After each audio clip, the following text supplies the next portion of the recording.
Revved Up Sports Show with Bobby Chaffee. We do have this nice little format that we try to follow every week. We don't usually follow it. And Rodney Rodriguez. Entertain me. Tell me something. I need to know something other than what I'm seeing. All right, here we go. Here's Bobby and Rodney.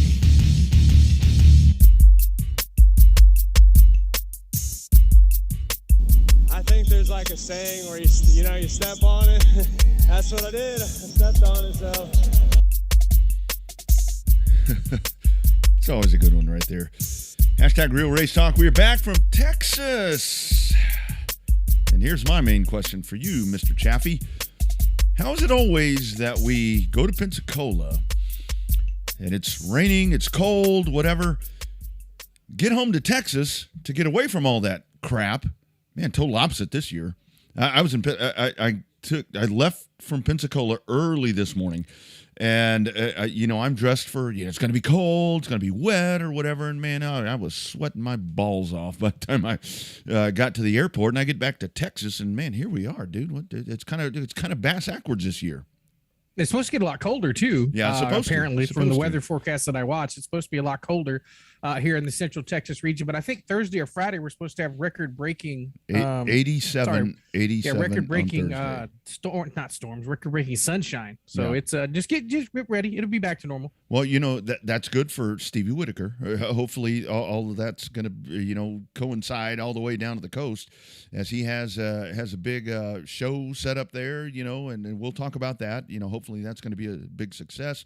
But great weekend over at Five Flags and Pensacola, and Bruce Wright already checking in.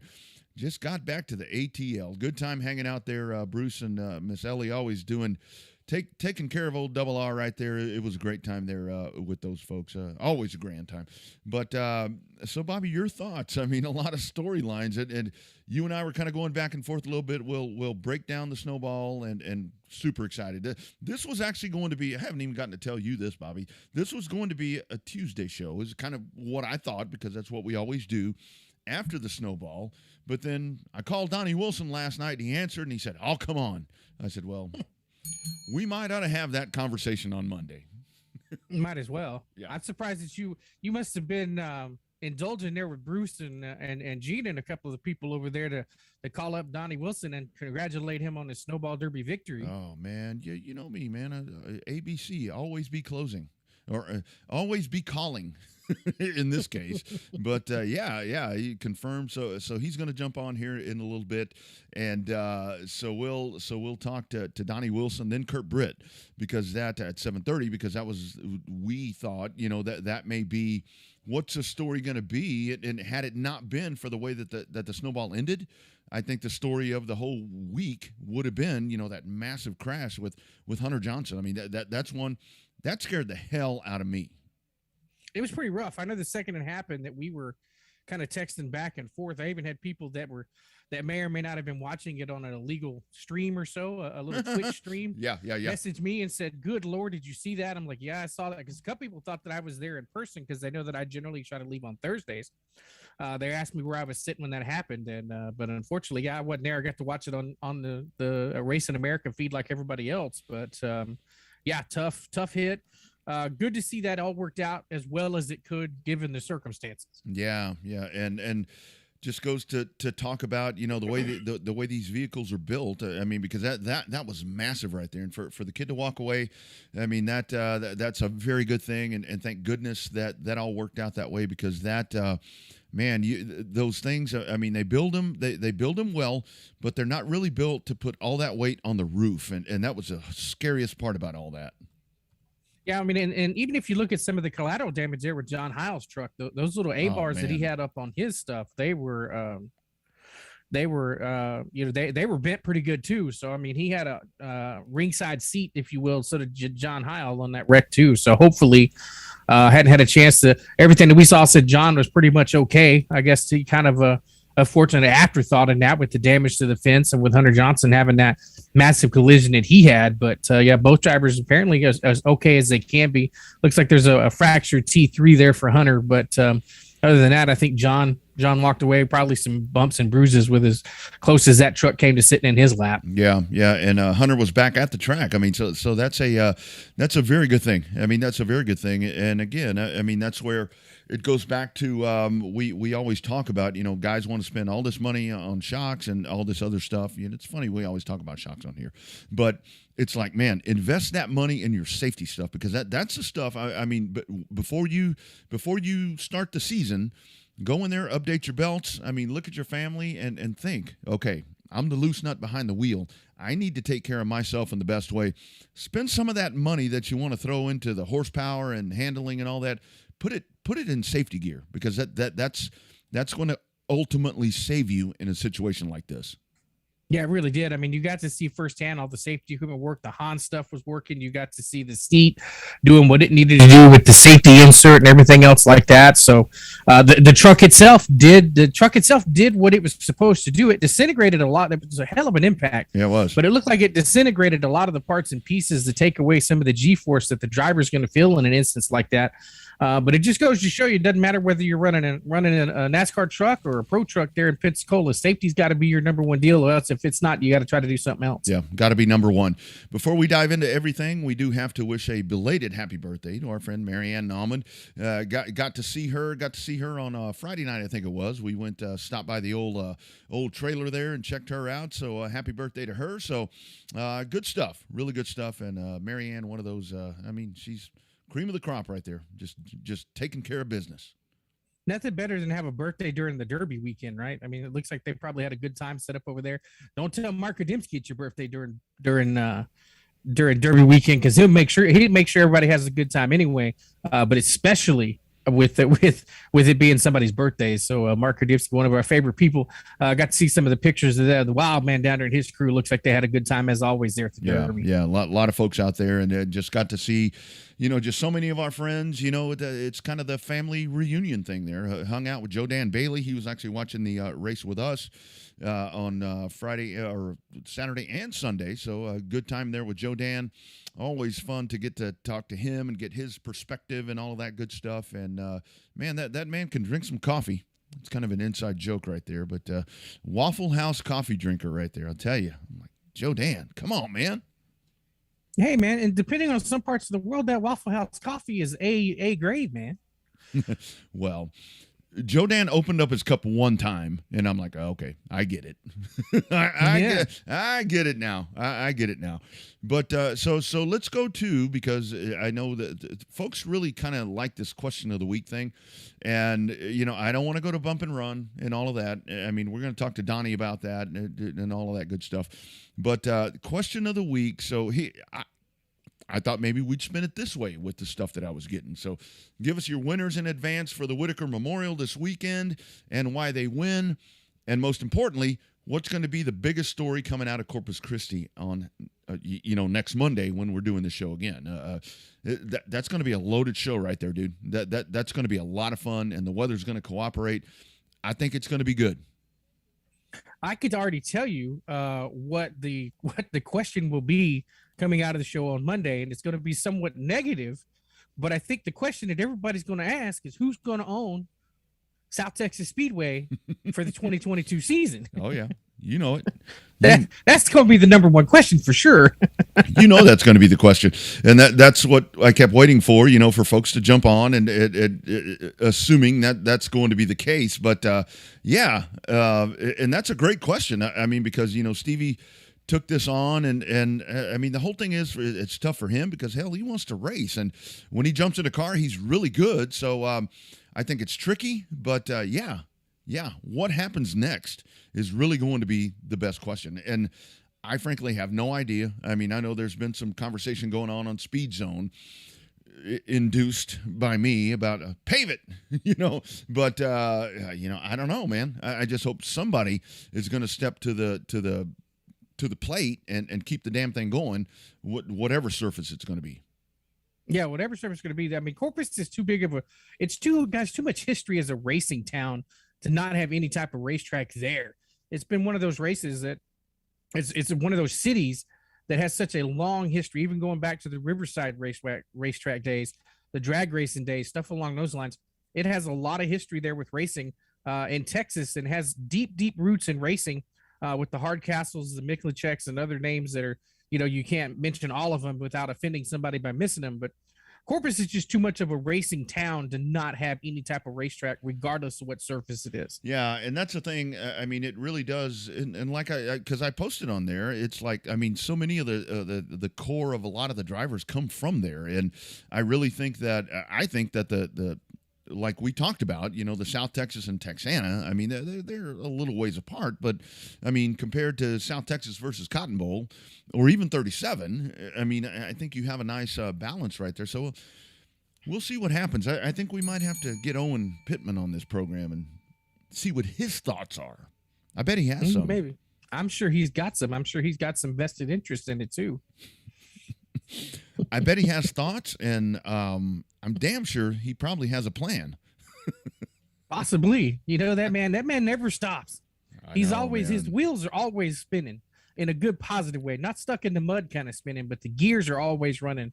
I don't think he ever stops thinking about racing. Yeah. He that's another one. ABC, always be closing. He's always ready to go. So let's take a look at some of these results. So we had from Pensacola, you had let's first go to the modified race. So we'll do it all out of order. But Cody Stickler wins that one. He made a pass there on the final restart there over Stephen Nasi, who I didn't even realize was in that race until like right before it started. But you got Nasi second, Augie Grill, and man, I really wanted Augie to win that one. I really wanted him to win that one. First time without Frankie. Damn it, that'd have been so cool if he could have won that one. Yeah, well, I mean, I think he's had some opportunities. I don't think he had the snowflake or the derby that he's been looking for. Obviously, I think he had a pretty decent shot rolling on Saturday night for the flake till he ended up having the hub lock up on him, but. The modified race is so interesting because the mods here are so big and fast. It just feels like when they get to Pensacola, some of the Texans just didn't have the setups that they needed to compete. Well, I was really surprised at that. And I think a lot of that is because, like we talk about the divide between Florida and everywhere else, where they're gonna go to Pensacola. And I think a lot of that is, with the Texans, I mean, all that you really have is the 3/8, here, unless you're going to go try to do some half-mile stuff, wherever that may be. And I think that's something moving forward, depending what happens with Houston. And we'll talk to Gina here at some point, because I know she's trying to get dates lined out there. But I think that's where Mobile is pivotal again, for the Texans, because here's your opportunity to go run a fast half mile, to try to figure some of that out. But Caden Honeycutt was 7th, and then let me go back down. Logan Bearden was 10th, and both of those guys, 7th and 10th respectively, they worked their asses off for those top 10s. They really did. I think the way that everything's set up, I mean, you had a couple of the Texans run well in the last chance qualifier. There you had a good looks like Clayton Green was the one that had a really good run. He actually from the back. Yeah, Clayton wound up 8th. These results are off, so you may have to take back everything I just said right there, because it Race Monitor, dude, it was like going haywire all weekend. Yesterday it actually stopped. I mean, it wasn't even dropped out. Yeah, it wasn't even working. And I mean, at one point, I mean, even when Smith was coming back up through the field from the Derby, he was, I don't know what the hell was going on with that. It finally quit. They figured it out, and the results were still not right. But I don't know what the deal was there. Yeah, but Clayton Green from the last chance all the way up to 8th in that Modifieds of Mayhem race. That was a great drive for him. It really was. I think that they've got their half mile program up and running. He's always runs well than when the races happen there in Mobile. And that I think the tire aspect, I think, throws some stuff off. I think it threw a couple of the truck racers off a little bit. When you're used to running a half mile on the American racers versus the Hoosiers, there's going to be some differences there, obviously. But in terms of the overall race itself, I just think that it seems like the Texans are more competitive at the World Series than sometimes they are down at the Derby. Yeah. Which I don't know why that is, but maybe it's just everybody puts all their eggs in one basket, I think, for the Snowball Derby. And that's a discussion that we can go next to the trucks, because I know I talked to not only Bruce but some of the other truck teams, to where that's where you really see that's where they're bringing this stuff out, and again, a lot of that is, there's tech questions, whatever, but they're not able to focus on trucks, when it comes to that race, because everything else that's going on. But Gavin Graham ends up being, winning that one. We'll talk to Kurt here in just a second. You had the crash there that unfortunately kind of took some of the headlines away from everything else, but Casey Roderick, he jumps in, and he failed the old ride height thing. There was a problem there. I think one of the frame rails was a little bit off, but and another friend of the show that we've had on this program, Jerry Goff. I mean, this dude, Jerry Goff, gets out there. He winds up as the runner-up, and man, what a resurgence we're watching from Jerry Goff here in the last 2.5 months. I mean, that truck was on point there. I think he had an opportunity to try to win that thing. If the last couple of restarts had gone against him. It's kind of funny that Casey Roderick DQ, they kind of let that fly under the radar a lot. Mm-hmm. Yeah, it wasn't really brought to a lot of attention that the truck was DQ'd. I didn't find out about it until you told me. Yeah. And so it, with the whole timing and scoring thing, I just assumed it was messed up again. But yeah, they kept that one under the wraps for it. But the truck race itself was, Goff was the one that actually had probably the best runs of what we could call the immediate family, if you will, with some of the Mobile trucks, if you count them into some of the family. So he, when he was on the show, he said that they found a really good baseline for that truck at Mobile, used the baseline there in Houston, and it looks like they found that magic still in Pensacola. So they've done a really good job. Yeah, they found something. They're on to something. So looking at that, by the time you figure everything out and remove Casey, you had Logan, Boyette, our man, he was fourth, and silent, steady run. That's one of those things where it's, I know that they're, probably not happy with that, but they're used to being, much more dominant and more of a factor, where right now, they just kind of settled in right there, and he ran a smart race, and he wound up, in that spot. Maddox Langham, Jeff Campbell, Anthony Monroe, he winds up there in the top 10, and Jim Teague silently made his way up as well. Jake Wright, you had all of these guys, but that was a stacked field, and this really is, in the trucks, is really where you do see the big hitters, and these guys come out, and that's where you really start to wonder. It's like, man, you got to police these things a little bit closer. Not that anyone, well, Roderick was, but not that anyone's doing anything wrong. I don't think Jerry Goff's doing anything wrong, because he has just gotten better and better and better. They've made their program better, like you said. But this truck race is where you really you feel bad for some of these guys that are used to doing really, really well.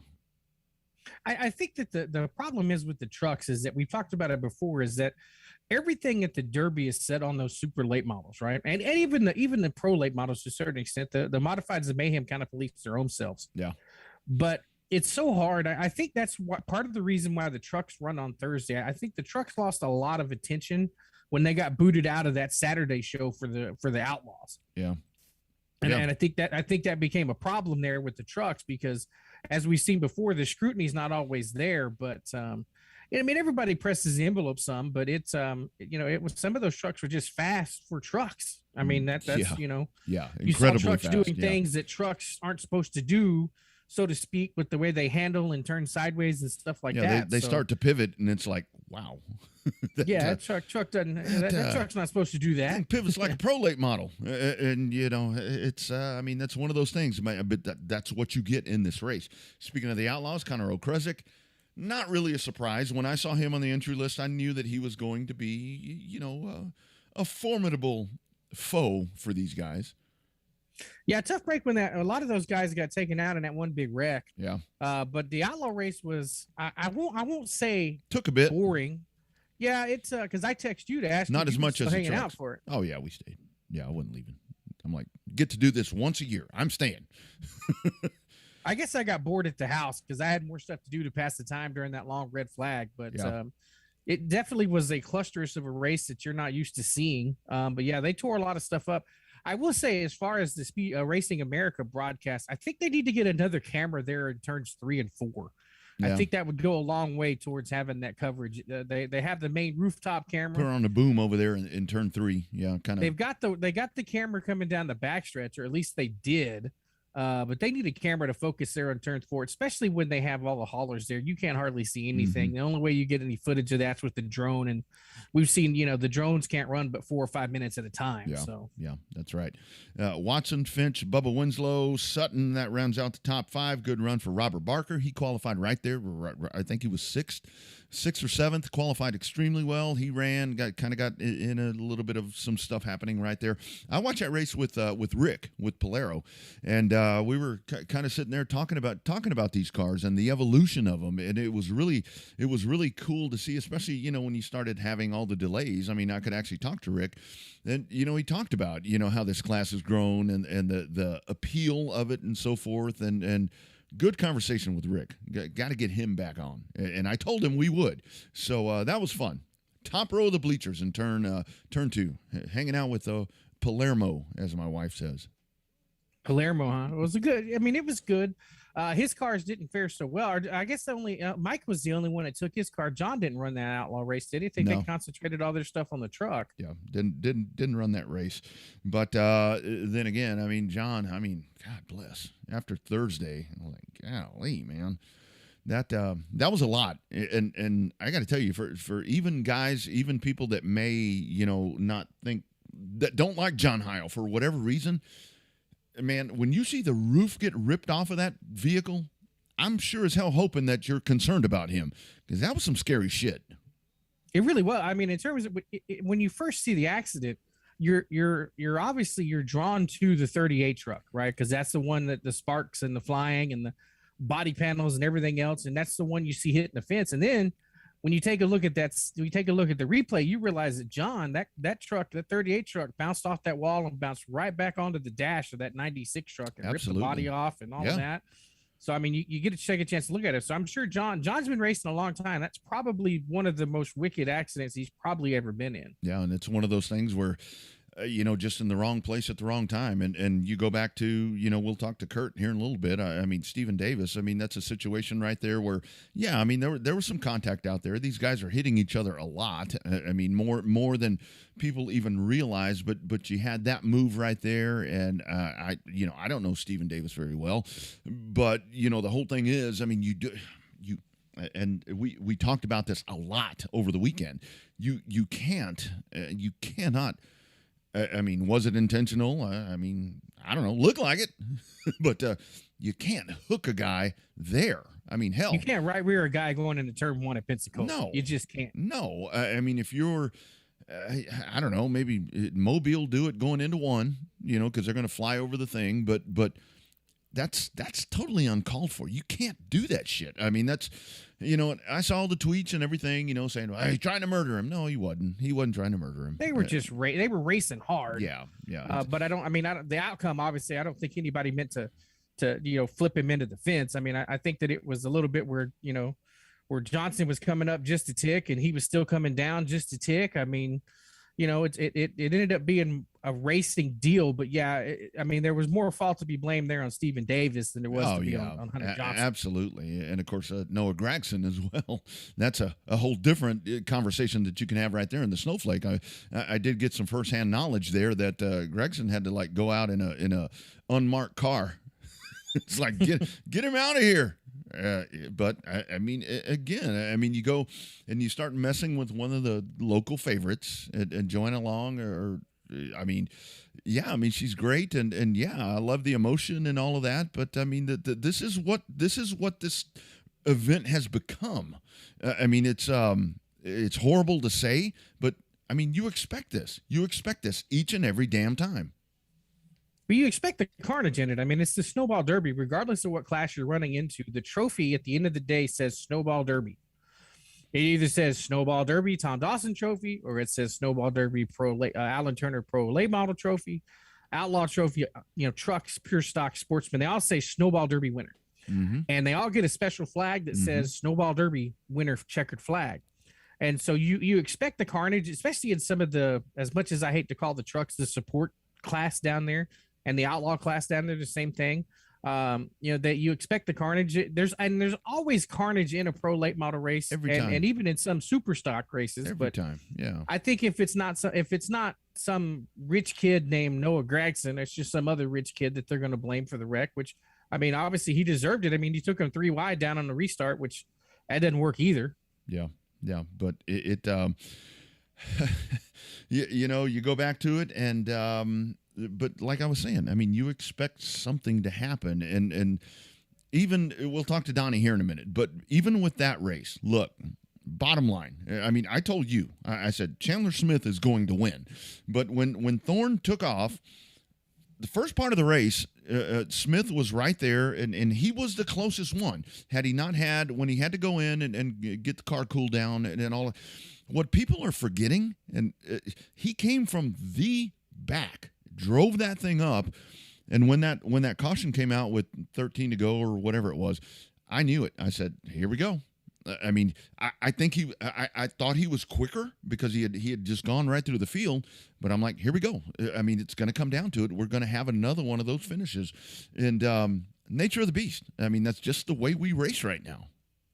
And you can't blame it. Somebody online was talking about the format of the race. I mean, did it work out to where there was a caution with 10 laps to go? Yeah, that's the way it worked out with the 75 lap cautions.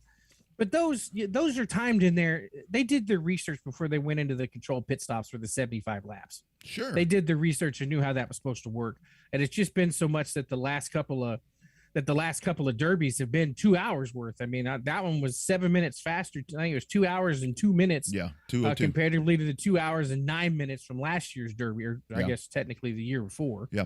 Now, since the derby's done. But yeah, I mean, those two races were fast, and they had very few cautions in both those races. And I missed the mark because I was telling some people yesterday, just kind of a group that we were with, and I said, so here's what's going to happen. We're gonna fly off, probably 70 laps, maybe a caution, maybe we get to 75. I don't know, but we're going to have a long run.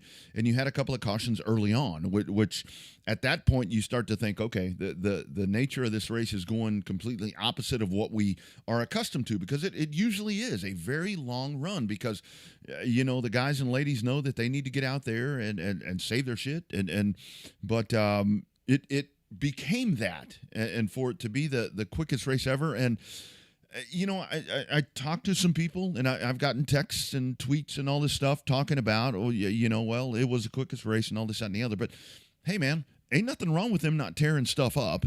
And at the same time, it's not a bad deal that you did have the excitement at the end of the race. And, of course, I did get, it's kind of like a NASCAR race. Well, it's a 300-lap race. There's going to be parts of that race that's going to be boring.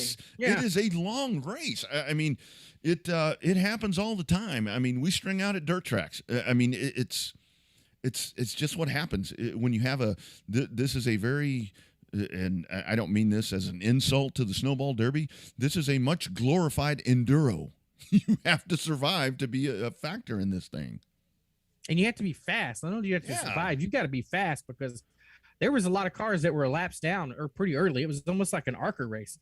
There was a lot of really fast cars that got a lap down pretty early too, because Thorne was putting an ass whooping on them there in the beginning and laying down some fast laps with putting some really good cars at a minimum of at least one, and a bunch of them 2 laps down. Yeah, I have to go back and check my notes, but one of the cautions came out, and he was about to lap 11th, so he was just flying through the field. And again, for Thorne, you have to. I thought that maybe this was going to be the year that he got the sweep, and it's one of those situations where he's kind of getting into Bubba Pollard territory right there, where it's like, man, just can't pull this thing off, and they. Thorne, they came locked and loaded to win this race. I mean, they did everything they needed to do. Hell, he probably should have won the race. Without the caution, he would have. But again, I mean, you can't predict this sport, and that's why I say the beauty of the racing that we do is you can't rig this, because you don't control anything other than yourself. I think that's the part of it too, is that this is 2 years in a row now that he has been bumped out of the way for a win. And that has made it a unique situation for him. Now, was it as blatant, if you will, of a hit that he took from the 91 last year of Ty Majeski versus what happened to him there yesterday from Chandler Smith? Opinions vary. but that's 2 years in a row now, very late in the going, and he's been knocked up out of the way to win the Snowball Derby, or to lose the Snowball Derby from his perspective. So, shame on, what is it? Shame on me once, nah, shame on you twice, whatever that saying is. Yeah, but the thing is, for Thorne, and I mean, I don't know how you protect yourself. I mean, you have to know that when that caution comes out and you're coming down to for this race, you have to know that you're going to get and it wasn't a bonsai move at all. I mean, It wasn't a bump and dump. It was a bump and run. No, if you go back and watch it, they go down the back straightaway, and Chandler goes to the top. Then he comes back down to the bottom, and they made the contact right there. And I would say it, I don't care, Donnie's coming on or not. I would say it even if the roles were reversed. It was just, it was a very calculated move. He'd been sitting there. He'd been watching. But the whole thing is, even before the caution, Chandler Smith was gaining amazing ground coming back up through there. And it's just one of those things. I mean, he had the best car at the right time, and folks are saying that Thorne had the best car all day long. But like I was saying, when you really go back and watch the whole, resume of what Chandler Smith did yesterday, Thorne never went to the back and had to come to the front. And he did that. He picked and chose the lanes and just drove, worked on the outside, worked on the inside. And when it all came down to it, he had himself in a spot to win, and he took advantage of it. And he did it the way that, again, the way we race right now. I think part of it too is that he had a lot of speed. Almost like a Chase Elliott type of speed at last year's Derby, where he started 30th or 31st after winning the last chance race, and coming through the field kind of silently. Now, Grant Smith didn't come through the field as silently as probably he could have, but he was coming through the field. You have to have that speed and that knowledge. The cars just have to be fast, because not only is he trying to fight the people in front of him, he's fighting Derek Thorne off behind him. Because the way that Derek Thorne was mowing down those cars behind him, putting Casey Roderick a lap down, shout out to our man Casey Johnson, friend of the show, who basically got his ass handed to him last year at the Derby. Really good showing in both cars this year. He did. Definitely upgraded his program a lot. Had some mechanical gremlins get him on Saturday night. And it looks like Sunday, just the attrition of the race, had some issues with that. Got him a lap down after some contact out there. But yeah, talk about a major improvement to coming back. Casey Johnson had a hell of a good beginning to the Derby versus how it went last year. Yeah, and two guys that look really, really good as well. I mean, Roderick, I know you picked Roderick when we were talking. I mean, he was good. I mean, he was really damn good. And Bubba Pollard. I mean, Bubba Pollard was I mean, that was Bubba of old. I mean, he was chasing, he was driving. I mean, he looked like, what we call King Bubba. Yeah, he definitely had his program back in the right direction. Is it back on top like he was with the Seneca? No, it's not, but definitely improvement over last year in the Van Dorn deal. Yeah, no doubt. But we're going to the Lone Star Speed Zone hotline. We're going to the dude that's probably at the top of the world right now with just we can talk about Chandler Smith and everything that we just saw through this weekend. But I mean, the man that makes it happen, and how cool is it that man, we call him a Snowball Derby champion among everything else that these guys have done. Honored on the hotline after the Derby to talk to the race-winning car owner. It's our man, Donnie Wilson. Donnie, how are you, brother? I'm pretty good. Just driving home. Yeah, no doubt. So Donnie, coolest part, obviously winning the race or 135. Which one of those makes you feel better? I mean, I don't know, honestly. I think it all makes me feel good. I mean, that's what we went to accomplish. We got 4th, 5th, and 6th last year. And you can't ask for any more than what we've done this year. I mean, obviously, Chandler's been fast every time we went to Pensacola this year. Sammy's been fast everywhere he's went, and, won races. But, it was just Chandler's day. And I knew from the time we were there Thursday when we unloaded, I actually practiced the car for him because he couldn't do it because he had prior commitments to the NASCAR banquet, on the truck side. Yeah. And it was fast. I mean, I went out there and, I don't know, ran 84 or something, 12 fast. I said, well, when he gets in here, he's going to run faster than me. So It was all good. Yeah, good stuff. So, Donnie, how does it feel? Does it feel differently being a car owner, winning the Snowball Derby versus being the driver and the owner that you were when you won some of those regional late model championships coming up, like Romco and some of the other stuff? Does it feel the same to you just being the owner? Or is there a little bit of you that wanted to stay in that car on Friday? Obviously, I'd like to stay in the car and run. I'm not done running. I'm going to race some more, eventually. But just the opportunities we've been presented with all these guys, I have to step back and, it's all about the team, making us better, being at the racetrack every time we can go to make everything better and to run better every week and faster. And that's what's been, been the plan. And it's, so far it's been working out. But as far as being on the car owner side role, shoot, I'm more nervous than anyone. Yeah, it's just, I take it honestly. I take it personally, and it's my stuff, and I don't like failures, and we've had some this year that's unacceptable in my views. We've had other issues, but we're there to win, and I mean that's what we're there to do, and that's what I want to do, and I don't know, I'm more hungry to get those wins now than ever. Yeah, absolutely. So, Donnie, I was talking about the race a while ago before you came on, and I think what people are missing with this whole thing, when it comes to Chandler, you start out, you're on the outside of the front row, and he is right there. He's right there with Thorne. The fact that he had to go to the back, and he chased this thing all the way back up to the front. And I think people, I guess they just didn't realize that part. But, talk about his drive. People are saying Thorne was the fastest, but I kind of think Chandler was the best car all day with what he accomplished.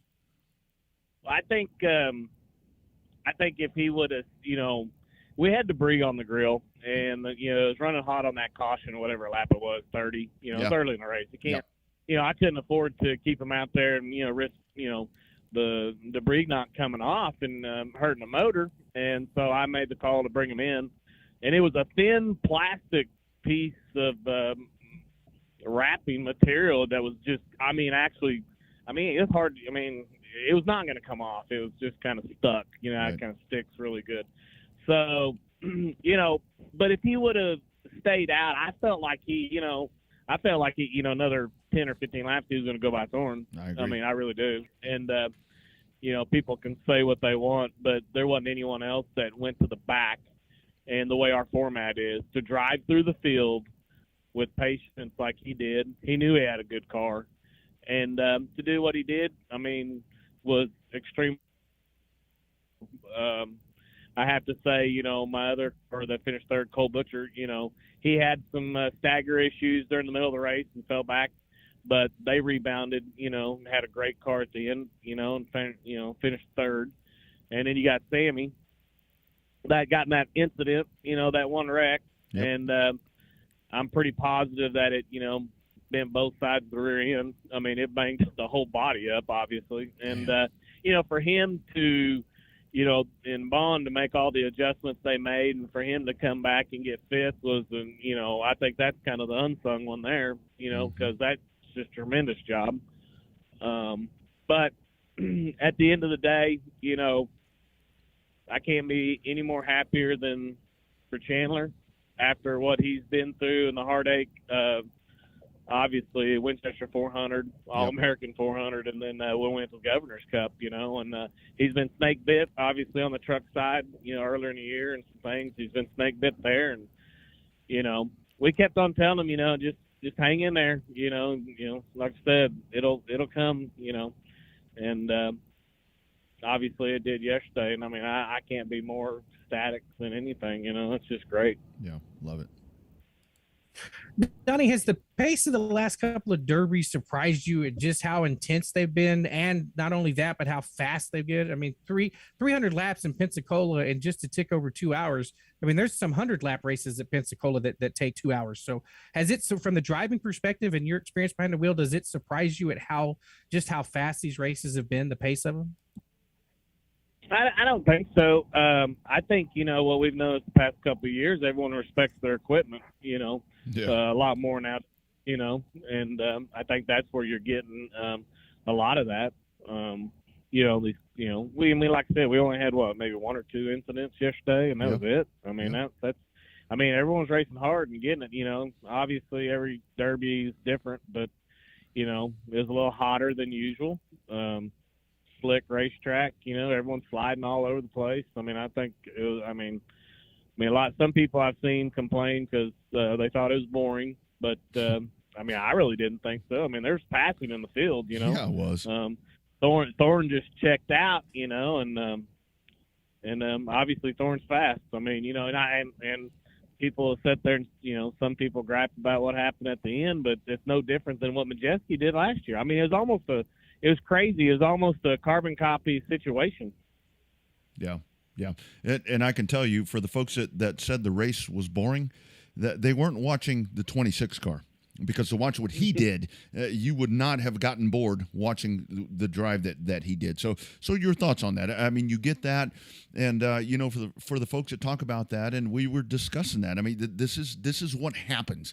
I mean, when you have a caution flag late in the race like that, you have to know there's going to be some contact right there. He didn't take the man out. He didn't take Thorne out. I mean, I thought it was a perfectly executed pass with the way it happens, you know, these days. This is just what happens. Right. Well, let me just ask a question. Yep. For all of us, I mean, I'm 50, and we all fell in love with NASCAR in the 80s and 90s. I mean, you know what I'm fixing to say. I know it. But what did NASCAR get so popular? The bump and run. That's right. Dale Earnhardt. So you can't, I mean, it's no different than that. That's all I can say. I mean, I would do the same thing if it was me. I mean, you know, the Snowball Derby's our Daytona 500. Absolutely. And, you know, it's all about that checker flag. And, you know, 10 years from now, no one's going to remember actually the end of that race. All they're going to do is remember who's on that trophy. And the back of that shirt. that's a cool thing right there. Exactly. It's going to be on the back of that shirt for a long time. Sorry, Bobby. Right. Yeah. So Donnie, let's talk about that room of doom. A lot of people said that Ricky has an ego, and that's why he takes so long checking those cars. He was taking body panels off, checking wiring, completely taking apart your engine there. It looks like your engine builder was okay with it too. Talk about that room of doom experience for you as the car owner. I mean, you expect at the end of the day that if you win, this car is coming back to you in boxes, right? Well, you're going to the Derby, and we all know, I mean, you better face the straights and flushes, and you better be legal. Mm-hmm. I mean, I've said it once. I'll say it again. I wouldn't have any other one person to tech cars than Ricky Brooks, you know, whether you like him or not. He does a thorough job, and he does what he's supposed to do, and it's what we need more of. Mm-hmm. You know, and I mean, people say it could have been a different way about it, but not really.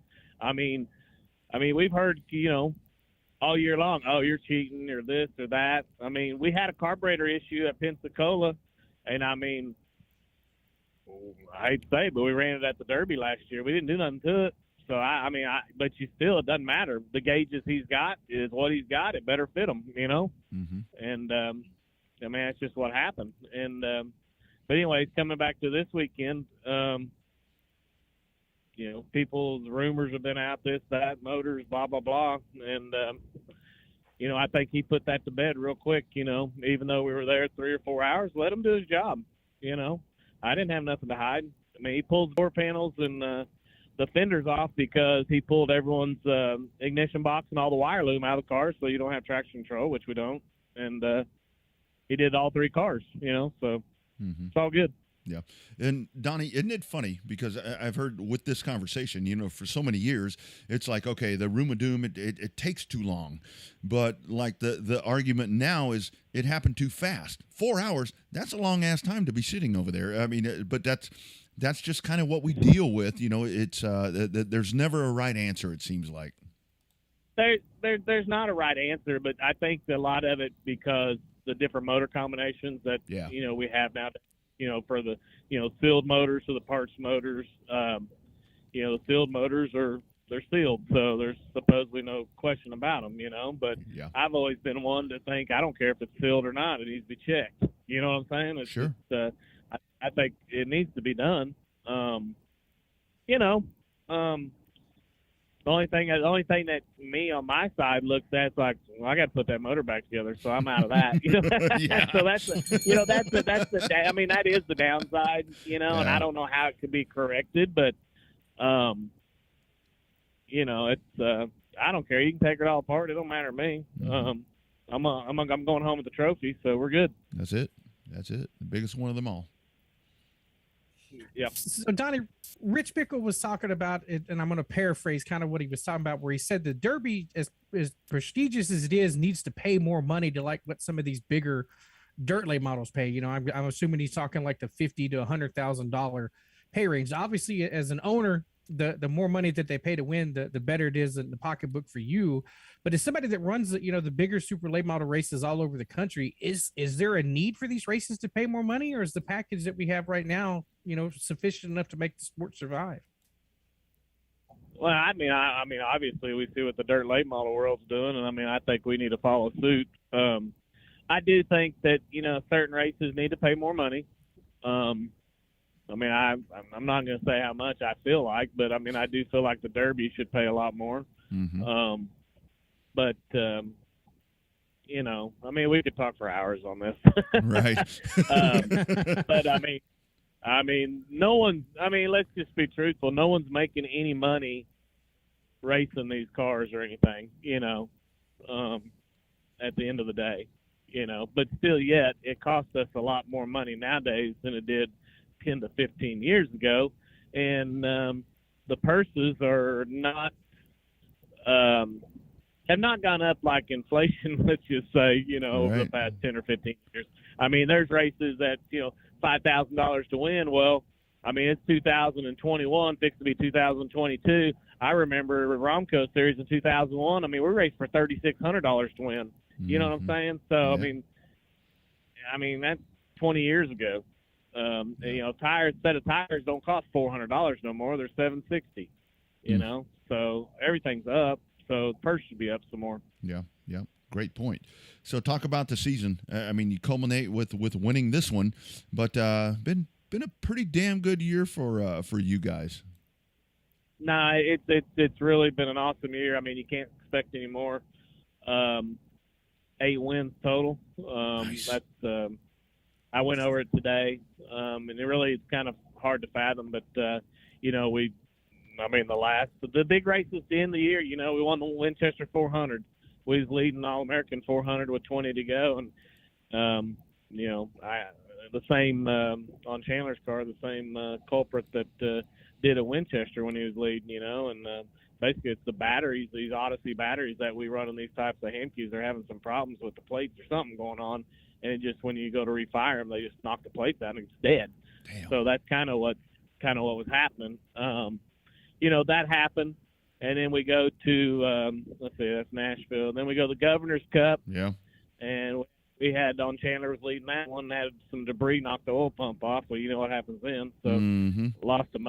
He's leading that. And, fortunately, Sammy, was good enough that he won there. So, and then obviously yesterday we had a good day and Chandler won. So we won 3 of the last 4 big races. So that's pretty incredible. Pretty damn good. It was within 20. It was within 20 laps of winning the All-American 400. So it'd been crazy to even fathom of winning all 4 of the big races, at the end of the year. That'd have been so cool. So lastly, I want to ask you this, because Kurt Britt's coming on after you. The wreck on Thursday, you see that happening right there. I mean, doesn't that speak volumes to the way these vehicles are built? I mean, that scared a lot of us. I mean, I think we sat there and watched that, and it's like, oh my God. But thank goodness it all worked out, for the good. Oh yeah.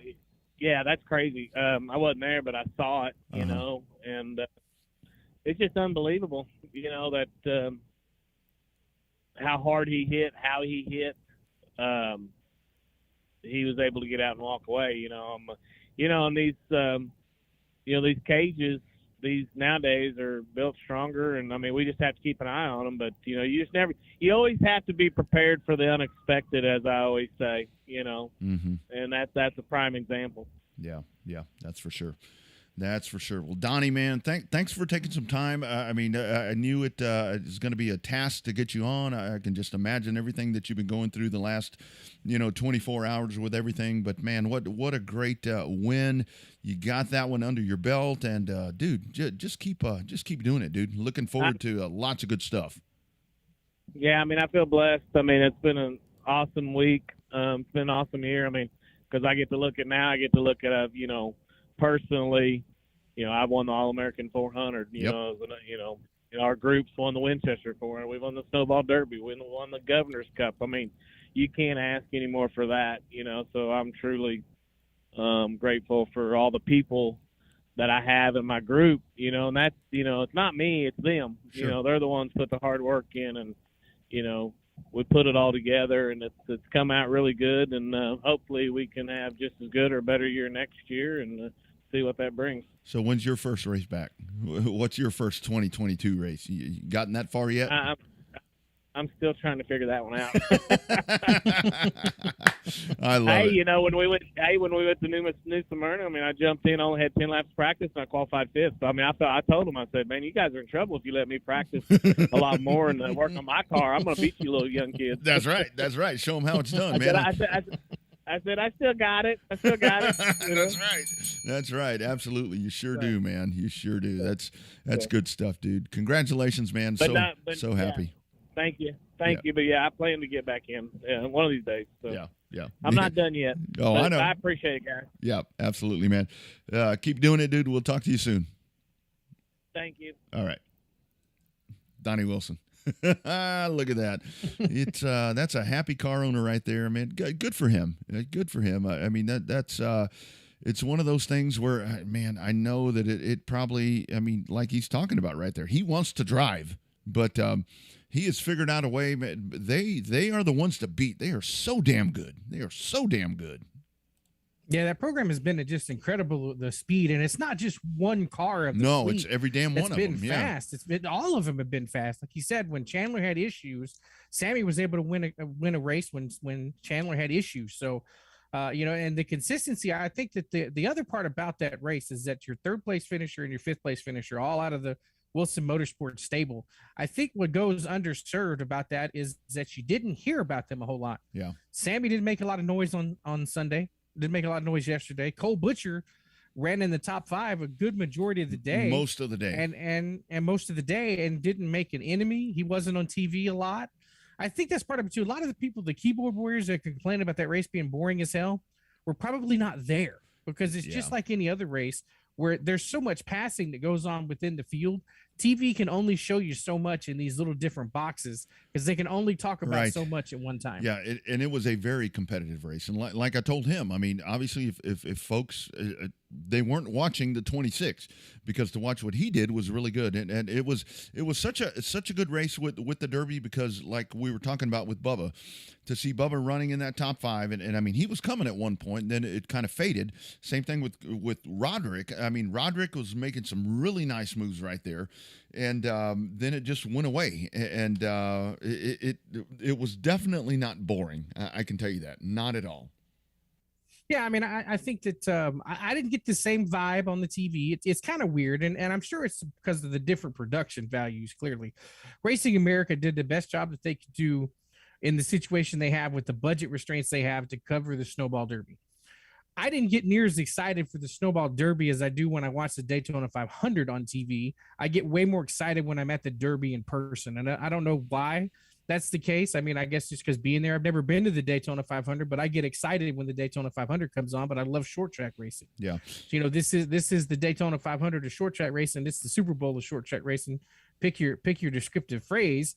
And it just did, for me, it just didn't have the same feel as not being there, but it was still a good race to be had and watched. So. Yeah, and I can tell you one thing that I was so impressed with, and the weirdest part was, and so many people talked about this, is being down there without the weather challenges, and you really saw it in the grandstands, because when I got there Friday, I had a delayed flight. When I finally got there Friday, dude, it looked like snowflake. I mean, like the snowflake race on Saturday. I mean, there were so many people there, and just enjoying the racing, and the racing didn't disappoint. And to see them going around there, I mean, it is so, and I was talking to Joe Dan Bailey. He's like, this is how we need to race more often. He's like, this is what it's all about. And definitely had that feel, and man, never a disappointment with that race. I was totally happy with everything. Had a good ending at the end of that. We had some pretty scary moments there that we've talked about, but you had drama, you had everything. I think it was a great weekend by everyone involved. Well, I think so. I mean, the Derby is the showcase for Five Flag Speedway, and it showed. I mean, that is the premier.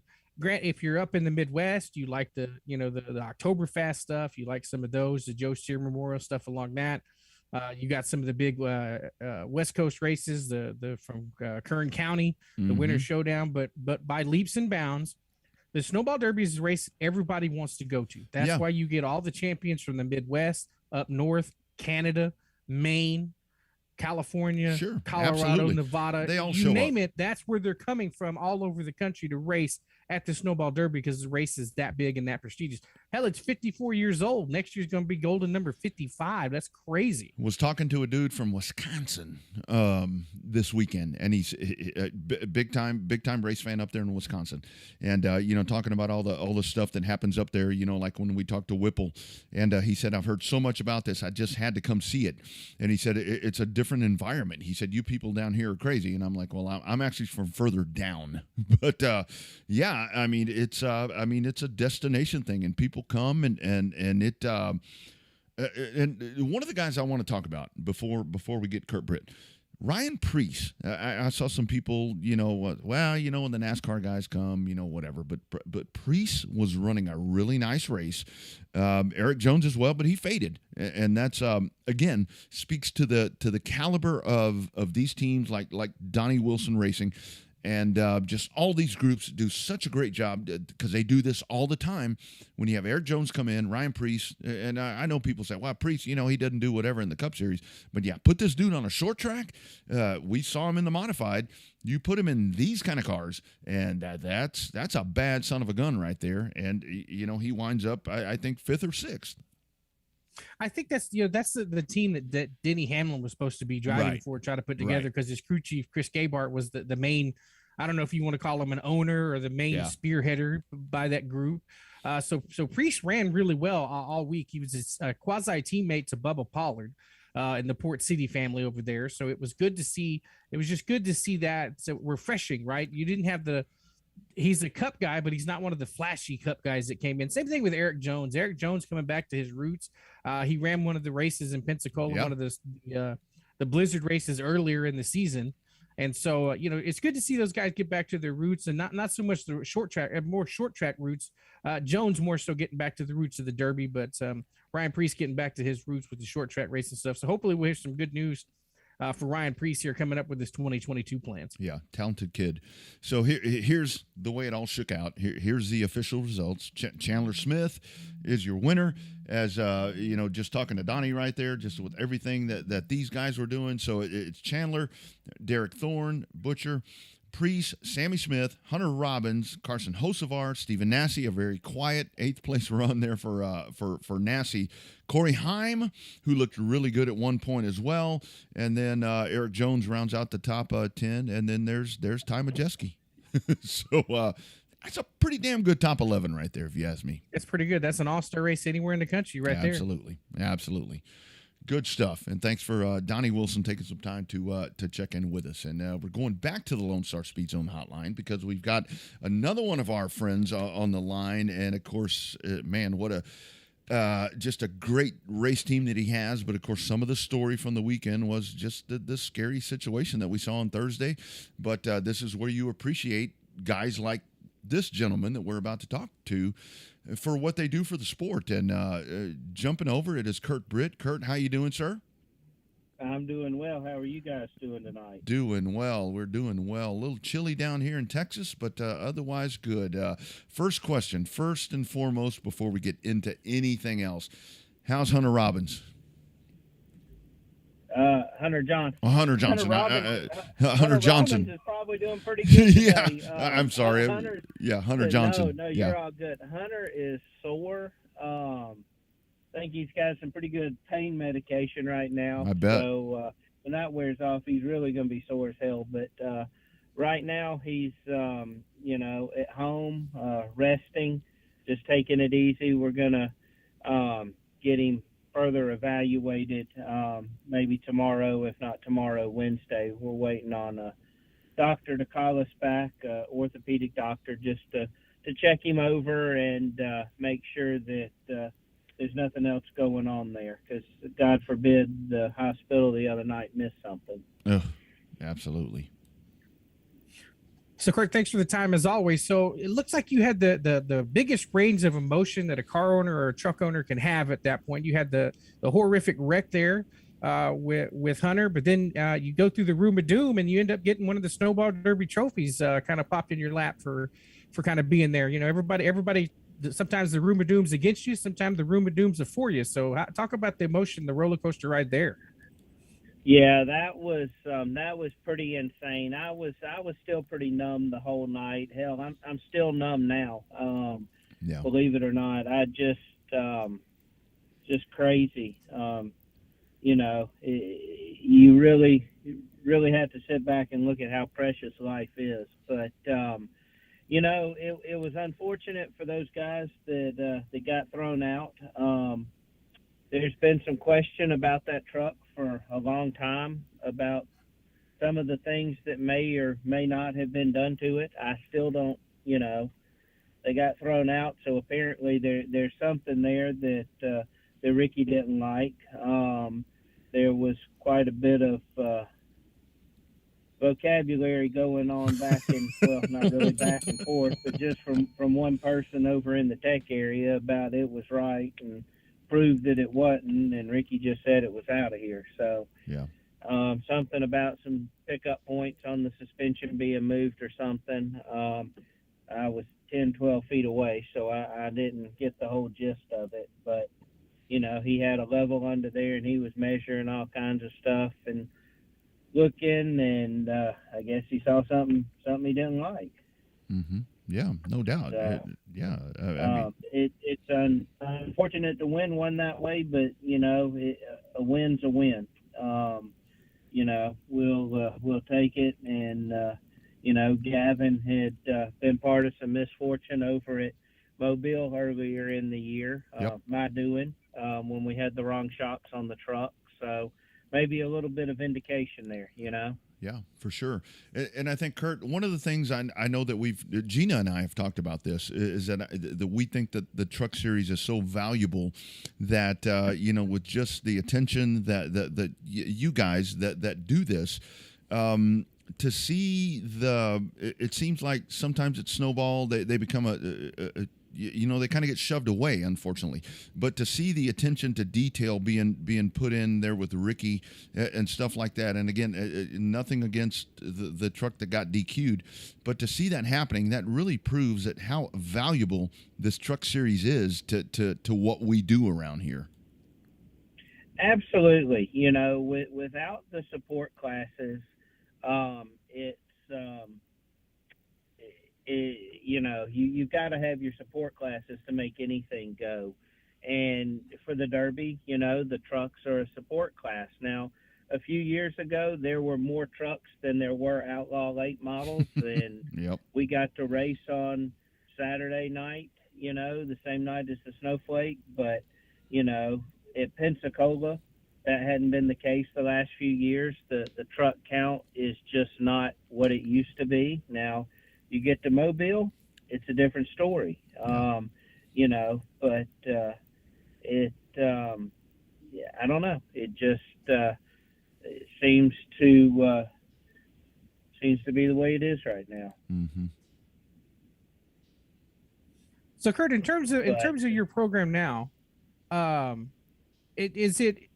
running in Mobile helped that program there at Five Flags, being they're both half miles? I know you guys run different tires and stuff, but has the ability of Mobile to run over there, has that helped your Five Flags program out at all?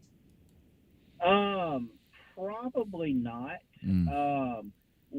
I'll be honest with you, the thing that helped running at Mobile more than anything was getting to work with Gavin and their own pro truck that they have that they race down in South Florida, and them already being on the American Racer tire. So I had some experience working with the American Racer tire coming into the season, and I really think that helped me at Mobile more than anything. It's a different tire compound that they run, but the characteristics of the tire, air pressures, things like that are all pretty much the same. So I kind of feel like I had a little bit of a leg up there, but you know, we had a very strong season over there for sure. Yeah, you did. Yeah, great to see you guys out there. So Kurt, let me ask you. I mean, one of the things with the trucks, and you do have that divide. I mean, you got the Pensacola versus Mobile and all that. How do we? I know tires are one thing, but how do we unite this thing to where we can get? You know, I know you got the other series there in Florida. I mean, how in the heck can we get this thing pulled together where along the Gulf Coast we can have some really, other than at Snowball, some really massive truck races? Because I love the trucks. I mean, that's kind of my little child right there. I love those.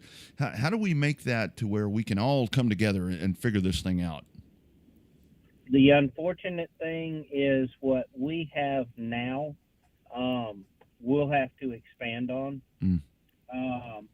The guys in South Florida, they have their own thing. They're not going to change. They don't want to change. They don't want outsiders coming in. You know, and it's nothing against them, but they've got something that works down there, and that's their kind of their baby. But you know, I think that as hopefully the promoters going into Gina's second season at Mobile and everybody knowing, okay, this woman's the real deal and she's not a joke, so to speak. Yeah. And I don't mean that in any kind of a disrespectful manner, but you know, Mobile has struggled over the last several years with different promoters and different things, and you know, she came in and took care of business this year, and she should really be commended for that. I called her, I don't know, probably a month ago, and I said, you don't have any idea how good you have done with that track this year. But she's going to be the key to making it all work. Yeah. And, you know, she puts her big girl pants on and gets after it. So Yeah, I she have does. to, not figuratively, not literally, but Yeah. she has, you know, she gets it done. I'm proud to race with her for sure. Love it. So, Kurt, Absolutely. Kurt, any What's that? changes other than probably getting a new truck? You got a whole fleet of really good looking cars over there at the shop. I mean, any plans to expand even any further? You're going to get yourself another pro late model instead of a truck, or too early to tell, or you just going to keep doing what's working for you? You know, some of our marketing partners have reached out to us today, and you know, they're asking, "Is it too soon?" I'm like, "No, hell no, it's Never. not too soon. Never. We're gonna build another truck, most definitely. And I wouldn't mind having another late model car. You know, we've got Jeff Campbell driving for us now out of Huntsville, Alabama, and he has some backing from a company called Hometown Lenders, which is a nationwide mortgage company. That really is really strong. Those guys enjoy racing. We have Spencer Bragg as part of our team from over in Enterprise, Alabama, and keeping up his stuff. And we're going to add some cars to the fleet. And no, we're going to be back bigger and stronger and better than ever next year. You know, it's just it's unfortunate that we had to lose a truck on Saturday or Thursday night. I mean, but that deal's been brewing for a while. I don't know, really don't have words to describe it because I only know my side of it. Yep. And my side of it is we go to the racetrack and we do well. And I think that some people, I don't want to say are necessarily jealous, but they don't like to see other people succeed. And, you know, it's unfortunate. It was intentional. I know it was intentional.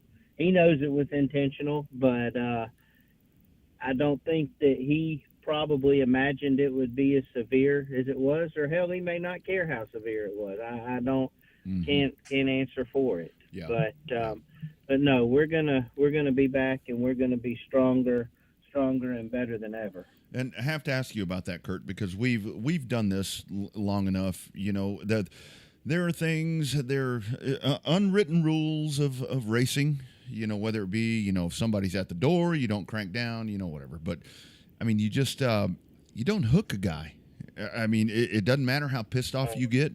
I think at some point you got to dial that back, and you have to know better, especially at Pensacola. Well, the unfortunate thing is Steven is a very fierce competitor. Sure. It's known that he has a hot head. And, you know, last year they got Okie Mason stirred up enough that he fronted the money for him to buy the motor out of my truck at Pensacola. That was, you know, torn down and proved to be 100% legal, straight from GM. It hadn't been rebuilt or anything.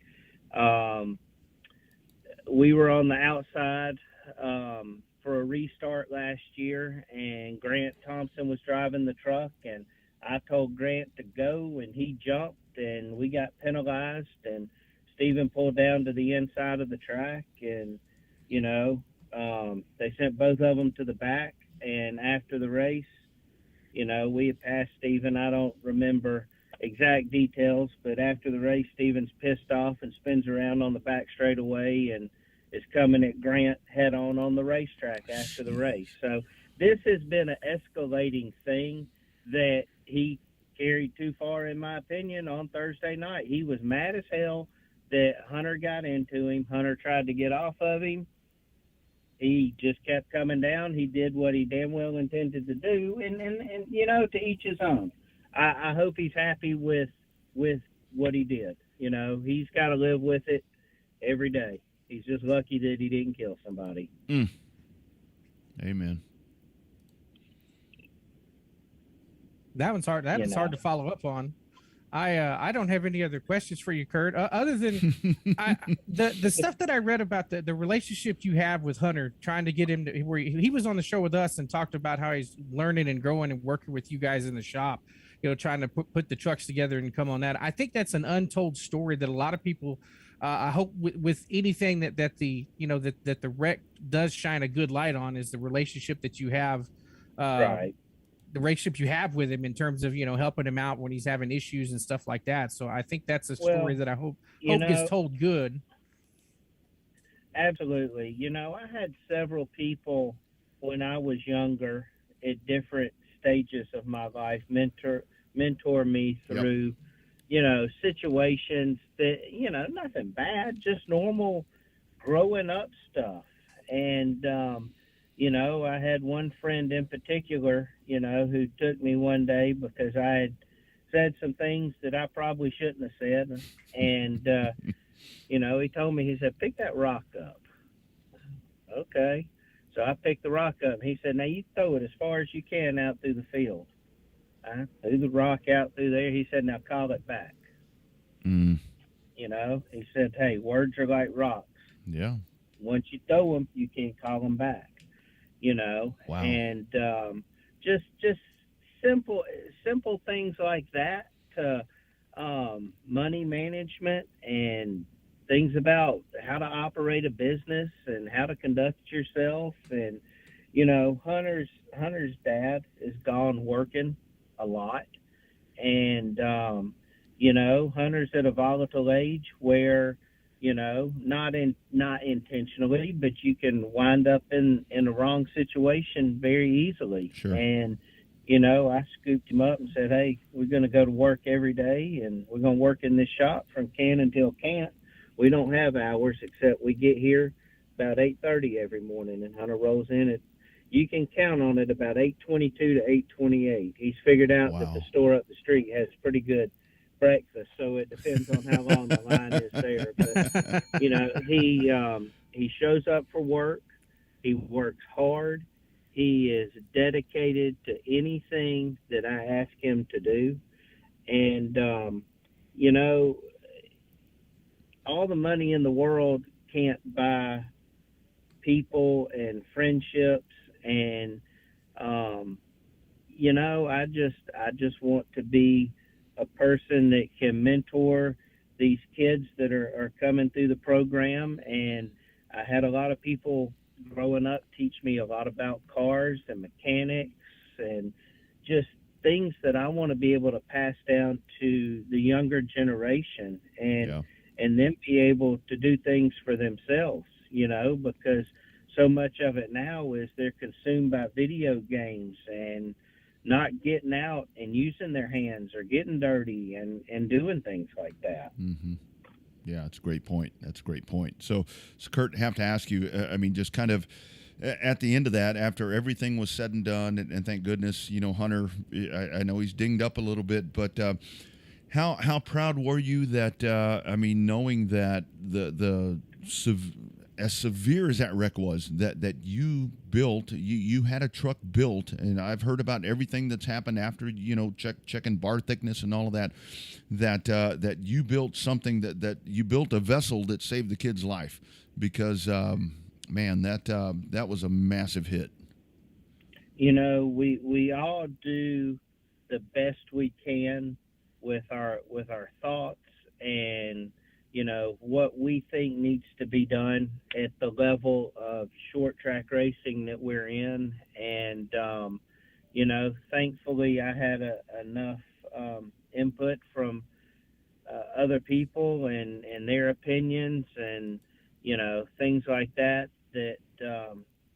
luckily we wound up where we were at, because we can all Monday morning quarterback after something happens and say, oh, well, you should have done this or you should have done that. I mean, for the type of impact that it was, you could say we got it right, but we really got it lucky. Yeah. And anybody, who's out there competing and you take an impact that is just really a freak thing and they walk away from it, you got to look at some of it and put some of it in the memory bank, and then you got to look up at the sky and point and say, thank you, God, for giving him another day. That's right. That's so powerful and important. I mean, that's the bottom line right there. A lot of stuff had to align that night for that to happen, and thank God it did. Lastly, Kurt, let me ask you, when we're talking about, trying to grow the trucks and trying to get all that in line, with the success and popularity that we see up in the Florida and all those areas with the Outlaws, your thoughts on that class? I like them. I mean, it kind of reminds me of the old Outlaw late models when I was a kid. Your thoughts on those? It seems like we've never gotten them to get traction in Texas, but we only get to race 4 times. But, man, they are so good up there. I think that, and the people that race the class may disagree, but I think it's on the verge of being out of control, money-wise. Yep.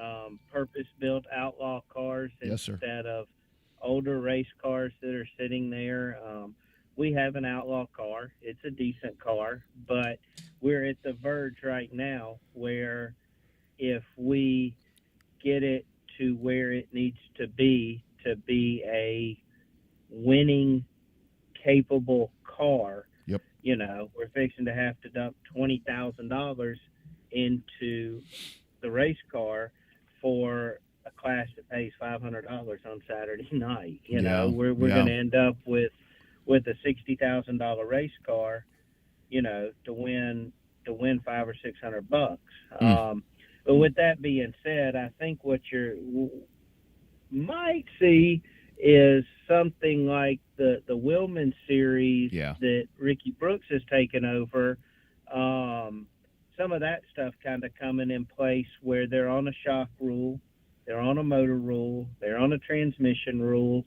And those things keep it, for lack of better words, kind of dumbed down enough where you don't have, it kind of eliminates, if you want to go spend, $80,000 making your car look good, you can do it, but you're only going to run a certain transmission, certain shocks, and a 602 crate motor. So, it's,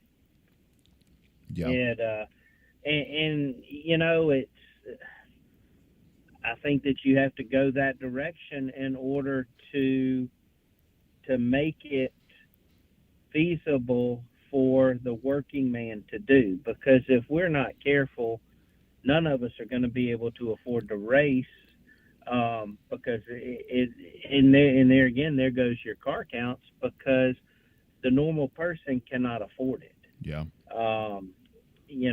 Not a working man, definitely. That's right. And it's funny you mentioned that. I talked to 3 guys over the weekend. Won't say who, but I talked to 3 guys that, they built the car based off of the consensus of what the Outlaw Series was supposed to be. Recycling cars, keeping cars in the cycle, and they can't keep up because they're totally outclassed, and that's unfortunate. Right, absolutely. Yeah. Absolutely. Yeah, but anyway, Kurt, man, so glad that we're talking about this, and glad that we have Hunter. Everything is good there. He's going to be good and be driving for you again. And like we've talked about in the past, thank you for supporting Mobile and for just being you're one of those guys where you're a racing guy, and that's need a lot more of that these days. Well, we're passionate about it. We love it.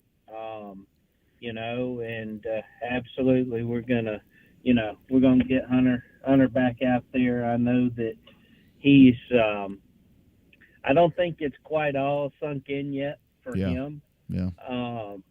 And I don't know that it will. And that may be fortunate. It may be unfortunate. I don't have an answer. I just know that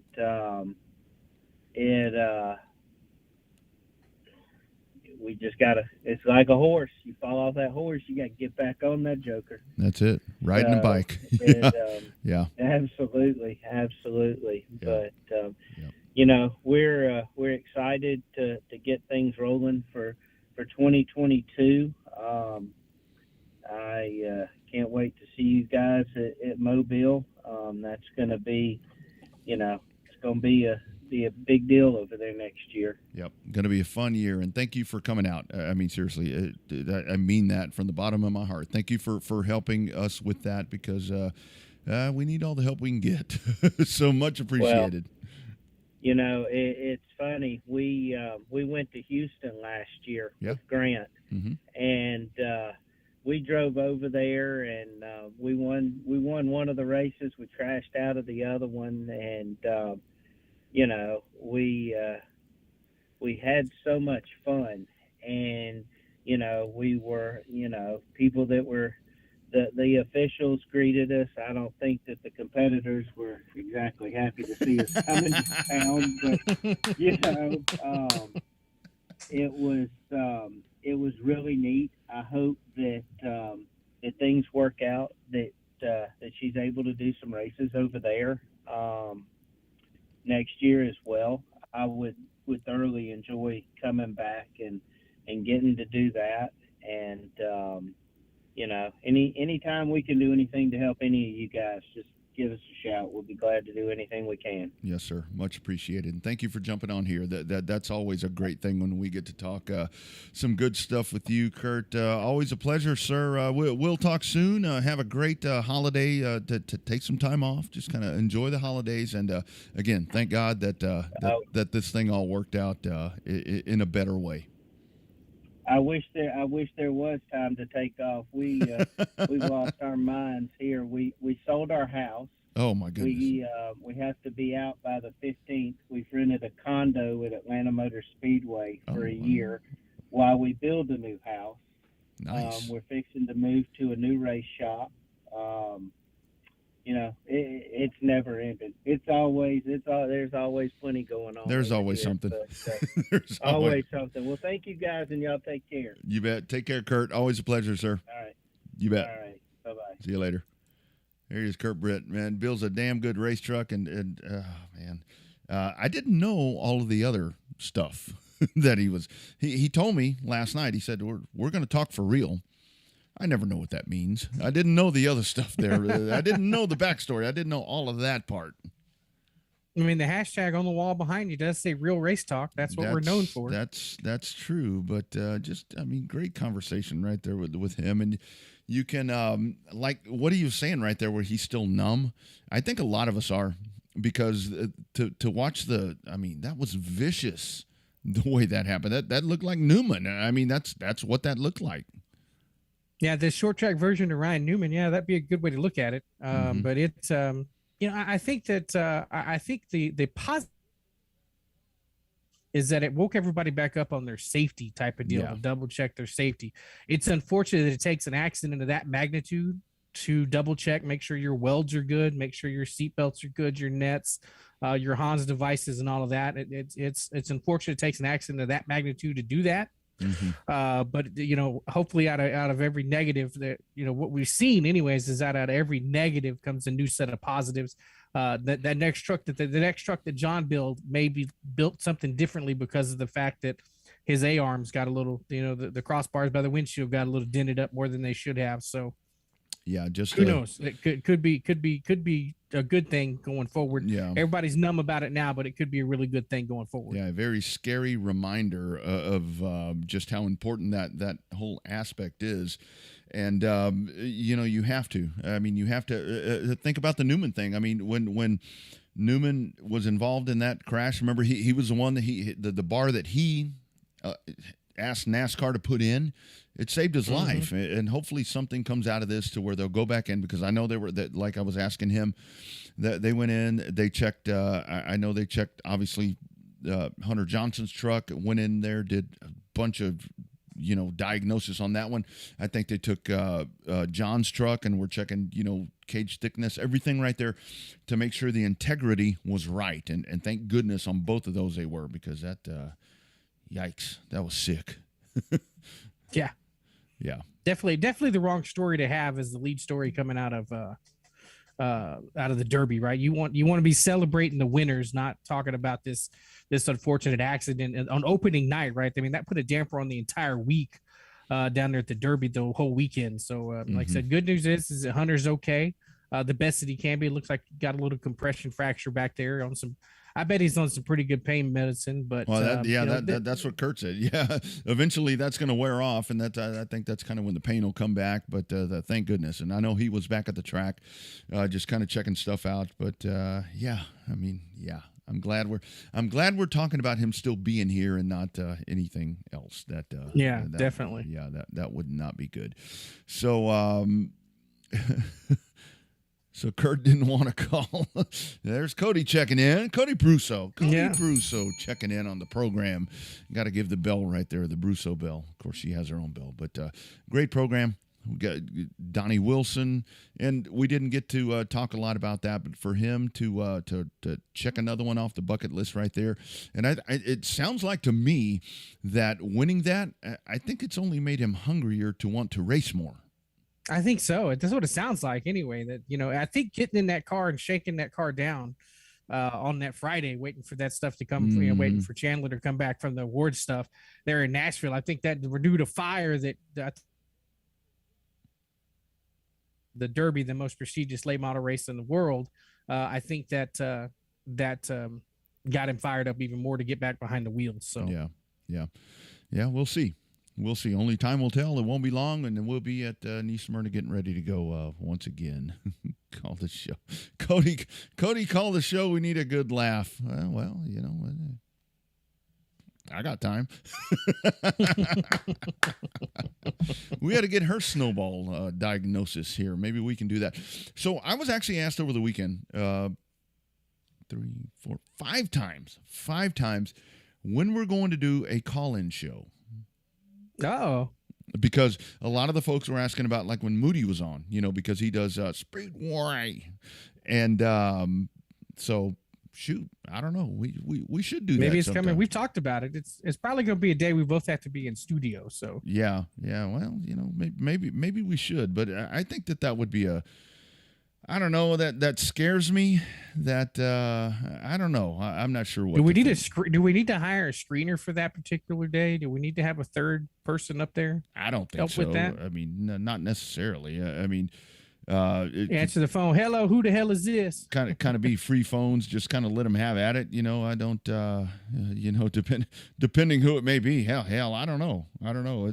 I think it'd be fun. I've been hesitant to try it, but I think I do want to give it a whirl. I think, and have another great show that I want to do as well. I've actually talked to Bruce about this. I want to do. We've talked to Marianne and the ladies of racing. I want to showcase some of the wives and moms and all these people that do such a really nice job with supporting the racers and all that, kind of the backbone. I want to do that around the holidays and just kind of showcase some of those people. I think that's what Clear B. That's what Clear B kind of does. So. Yeah, I think that'd be really good. Let's practice. I mean, Revved Up Sports Show hotline. Who do we have on the Revved Up Sports Show right here? Cody M.F. Bruce.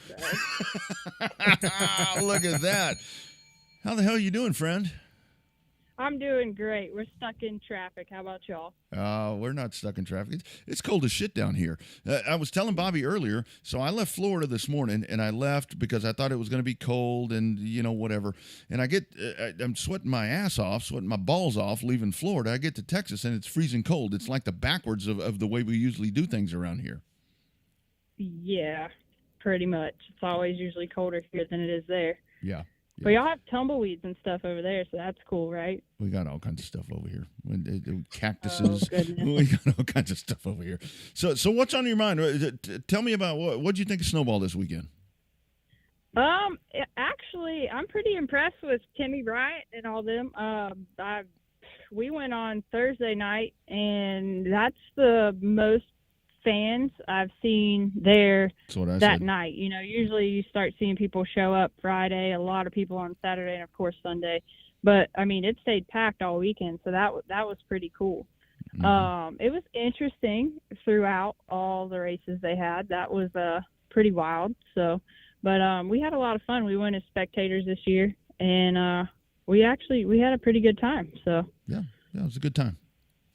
Yeah, I got a little salty when the Outlaws were racing and our 38 car, the 7 wasn't out there, but it's probably a good thing that we weren't in an Outlaw race. So yeah, didn't tear shit up. No, we'd have been at a total loss all weekend. So that wouldn't have been good for CBM. That's right. Sorry, Bobby. Go ahead, man. But Cody, sometimes it's good to be a fan and just sit in the grandstands, right? You get to drink a couple of cold beers and watch everybody else tear their shit up, and it makes you feel glad that you saved the money and sat in the grandstands, doesn't it? Yes, and that's what Brooke and I were talking about is, we were a little salty that we couldn't be there this year, but I mean, stuff plays out how it's supposed to play out, and we definitely saved a lot of money, so that was cool. Beer's definitely cheaper than tires, so it worked out great. Yeah. So what'd you think? I mean, people are bitching about the end of the race right there, where you had the bump and run in the Derby. I mean, that's part of the deal. That's what I was talking about earlier. I mean, that's how racing happens these days. Your thoughts on that? Well, the bump and run, I'm down with the bump and run. I think that if the shoe was on the other foot, I feel like Derek Thorne would have done the same thing. I don't know if he'd have been as aggressive. It doesn't matter. Nobody got wrecked. So at the end of the day, it wasn't clean, but I mean, it was clean. So he didn't get turned around. He didn't get turned in front of the field. And, that's just how it goes. It's a freaking snowball, man. You're going to go for it. Mm-hmm. That's right. So I didn't have a problem with that at all. Tech was interesting. That took a while. I think they sent those cars home in a box. Well, but people were saying that they did it too quick. They were saying that the 4 hours was too fast. Yes and no. I mean, when you're at that level, they're all playing with the same stuff. I mean, usually those motors, or most of them, are sealed, from my understanding, anyways. Yeah. Everybody doesn't want to get kicked off the sealed program, so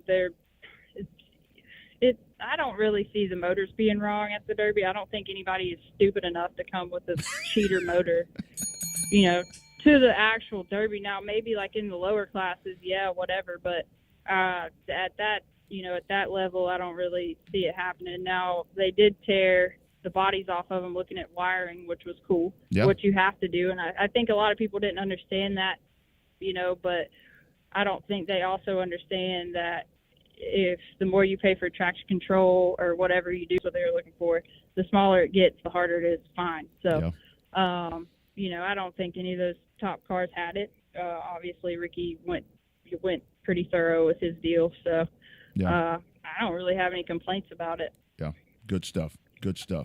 Hey, thanks for being our first call-in caller. I'm about it. I want to be the screener too. I think I should. Oh yeah. I think you should. I think you should be the screener. I think that'd be really good. That'd be really good. But let's. So I guess Kurt was supposed to call and get me on with him, but I guess he kind of punked out again. Oh well, he was good. And he told me last night when I messaged with him, he's like, I want real talk. I'm like, well, that's the way we roll around here. We don't,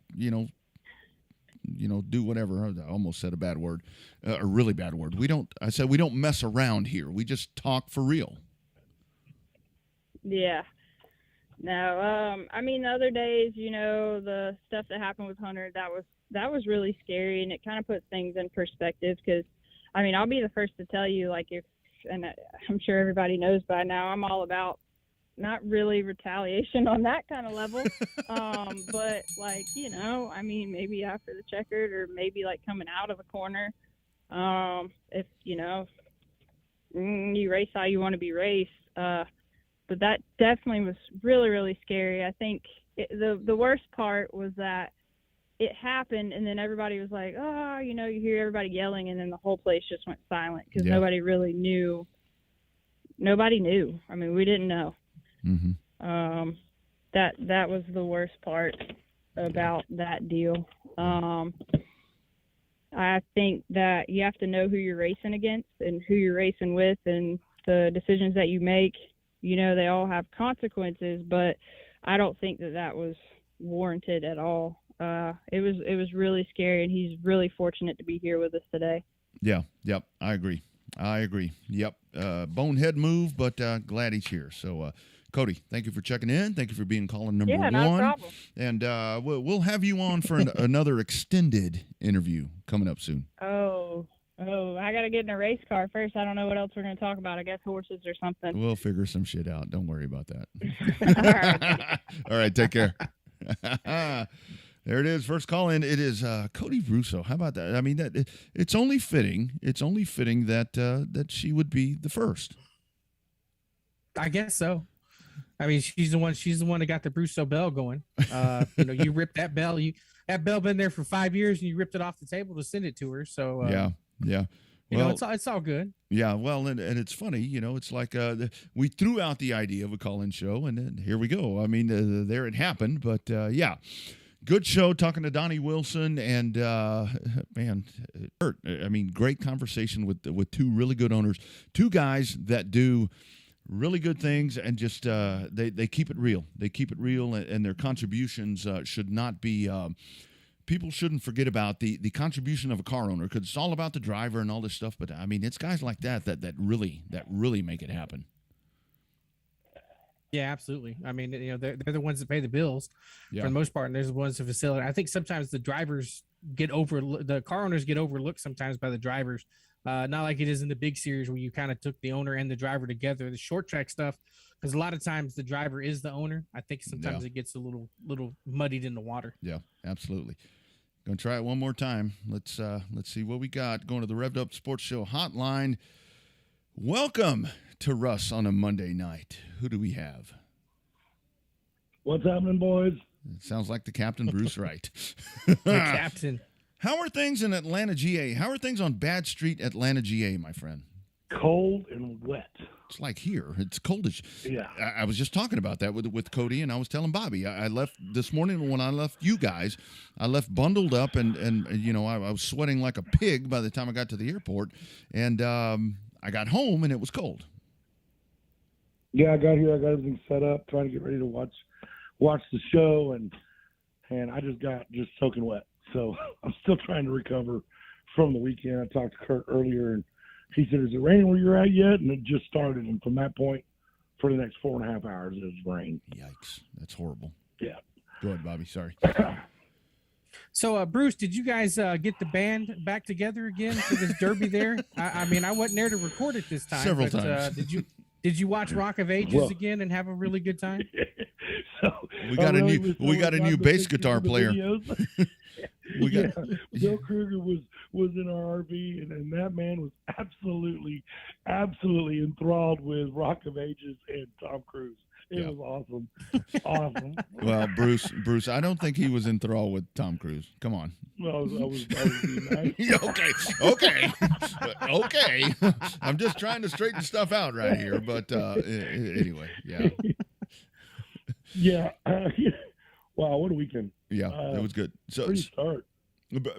Bruce, talk about you guys. I mean, we'll do another time where we go into details because with the call-ins we'll keep them short or whatever. But talk about your weekend, man. You guys, you had a lot of freaking challenges, and the whole thing is, I heard Bill say this. You went home, the thing was intact, and I think probably after that race, that's most important. It was. We did have some issues going into the top part of the race that happened right there when everybody was getting ready. So we had to scramble to just make the lineup, really.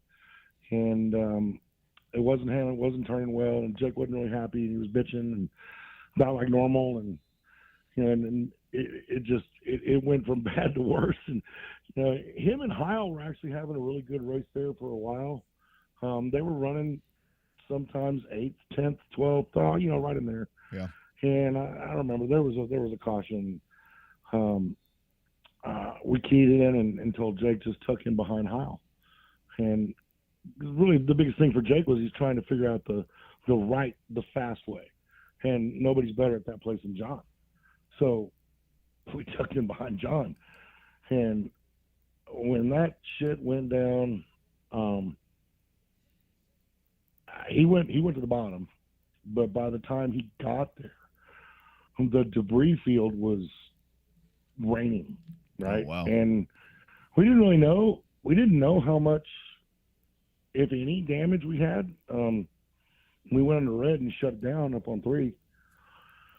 I went and got a cheeseburger and sat there and just ate, talking to Jake.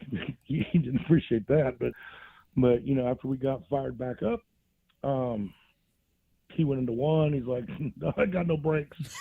And it's like, oh, Jesus, here we go. Yeah. Yeah.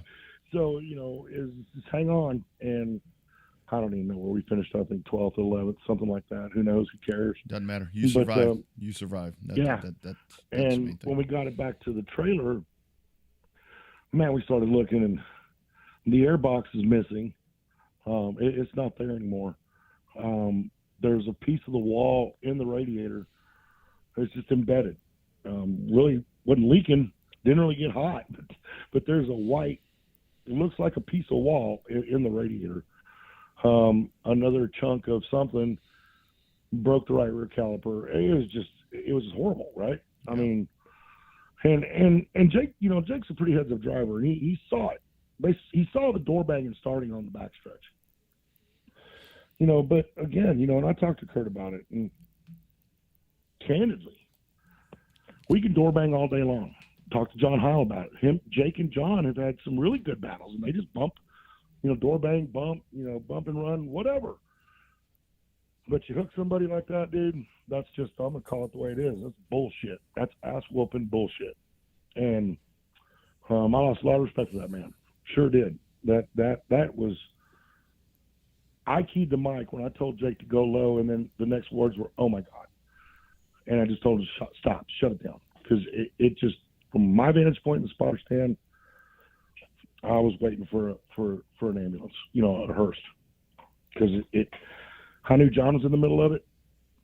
I knew Hunter obviously was in the fence, and you couldn't, from where I was at, you couldn't see. And it took a while. We weren't getting any information up there, so we didn't really know. I talked to John afterwards, and John's John, and I think he was a little bit too happy. I think he was a little freaked, to be honest with you. I talked to John earlier today, and he's still trying to figure it out. And we talked about cage integrity and wall thickness and A post and B post and Petty bars and Earnhardt bars and Newman bars and how many bars are we going to put in this thing? And like John said, and he said it best, and this was right after the wreck happened. He said, we can build a tank, but at the end of the day, these things are not designed for 3,000-pound vehicles to fall out of the sky. That's right. That's Right? the thing. I mean, so I've never seen in 45 years, I've never seen anything like that on a short track level ever. Yeah. Hope to God in 45 more years, you don't ever see it again. Mm-hmm. But like somebody said earlier, I think it was on XM. I was listening to Jack Root. You just gotta learn from it, and you gotta make precautions for it. You know, we spend a lot of money on the safety equipment, and you know, of course, we didn't have to put ours to the test, right? But you know, I tell new guys all the time, the first $3,000 or $4,000, $5,000 you're going to spend is to dress your driver. Yes, sir. And buy a seat. That's before you do anything. Right. And they're like, what? I got a cousin been racing all his life up a dirt track. He don't understand that. Mm-hmm. Like, dude, right. you know, it's a $1,500 helmet. It's $1,000 head and neck restraint. It's an $800 suit, $200 shoes, $200 gloves. And that's just to walk out to the car that you haven't built yet. You ain't bought a seat yet. Yep. So, you know, even at our level, it's not cheap. And to do it right, it's not cheap. And I like to think that we do it right. I hope to God we never have to find out. But that was scary. That was scary. And, you know, I mean, it shook us all up. Miss Ellie was up there with me, and the whole spotter stand was just, you could hear a pin drop. Nobody knew what to say. You know, it was just one of those really eerie moments that I hope the hell I never have to go through again. Mm-hmm.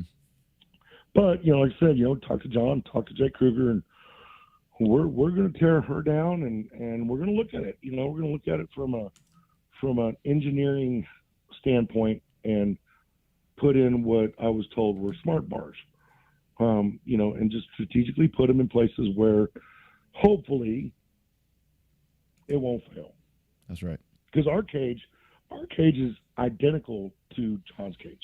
Those trucks are sister trucks. They were built within 2 weeks of each other. So, yeah, what you saw in the 96 could have very easily been a 48. No doubt. Mm-hmm. Mm-hmm. So that's from my standpoint, I got to sit there and look at it from a car owner, from a father, you know, just a decent human being. We're gonna change a few things. Mm-hmm. Just I think that's the right thing to do. Yeah, I agree. Great point. And Bruce, I want to end on something positive. What was the deal with Shane and Calvin being on Moody's show today? Man, did you hear that bullshit? I heard that. No, I didn't get to hear it. That's why I'm trying to figure out what the hell it was. Oh God. So Jackaroo was. This is why we don't do call-in shows. So I'm rolling down the road and I'm listening to Jackaroo, and it's raining, and I'm drinking some tea and minding my own damn business. Tea? And you sick or what? I was drinking tea. Remember, I still had a half a gallon. That's of right. tea Yeah, you did. So I was drinking my tea, and all of a sudden, somebody had tweeted to Jackaroo, "Please give a special shout out to Calvin and Shane as they drive back from the Snowball Derby." Tea got burped out of hit the windshield. I come off the fucking road. It's like, what the hell? So I had to send him a little response on Facebook while I was catching my breath on the side of the road because Jackaroo was talking about Calvin and Shane. Oh my God! You'll believe that? Yeah. Well, here's a funny story. Speaking of that, and then we'll cut you loose. So I got a text. I got a text from Gina. I had just landed in Austin, and she's like, "Oh my God, Joe Dan Bailey was talking about you on Sirius XM Channel 90." So I was like, "Oh really?" Yeah. I'm like, okay. Yeah.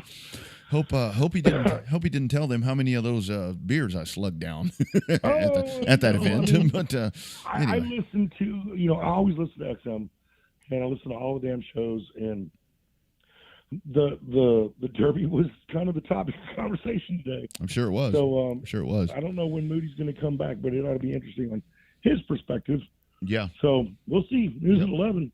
We'll make it happen. Hey, y'all be good. Keep doing this calling thing. Absolutely, man. I like it. It's good stuff. Take care, dude. Be safe up there. Stay dry. Yep. Hopefully, I get back to Texas with the race car sometime into this week. We'll see how it goes. Bring it on, dude. We'll see you soon. All right, y'all be good. All right, man. There See you, go. Bruce. Hell. Okay.